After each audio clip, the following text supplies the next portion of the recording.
Perché sur les hauteurs de l'arrière-pays niçois, voici le château de la Reine Jeanne. Du haut de ses 800 ans d'histoire, le monument surplombe le village de Guillaume.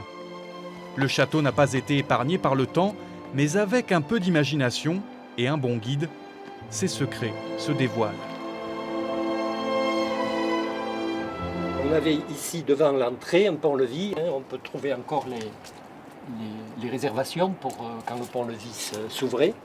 Et sous cette voûte, on accédait à un couloir ouvert qui séparait le bâtiment Vauban du bâtiment médiéval qui est situé au-dessus. Le château de la Reine Jeanne est né de la vision d'un homme, Raymond Béranger, comte de Provence. La construction débute en 1235. L'objectif est alors militaire et défensif. Au cours des siècles suivants, par 2 fois, le château sera sauvé de la destruction. La seconde fois, une délégation de Guillaumois prend la route vers Naples pour rencontrer la Reine Jeanne.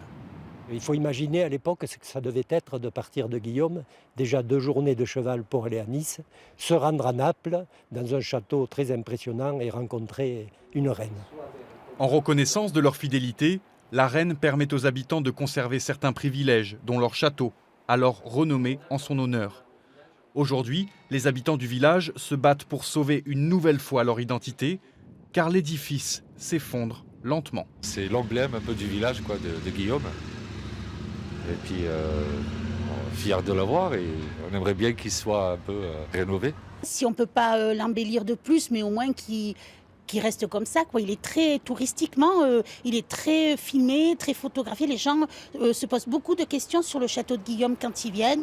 Pour trouver de l'aide et sauver leur trésor, les Guillaumois ont présenté un projet de rénovation afin d'intégrer la liste des monuments qui vont bénéficier des fonds générés par le loto du patrimoine. Mission accomplie, la commune touchera environ 100 000 € d'aide grâce au loto. On va pouvoir boucler certainement les 2 gros projets du château, donc le confortement de la tour et la mise en valeur du site, la sécurisation pour pouvoir l'ouvrir au public.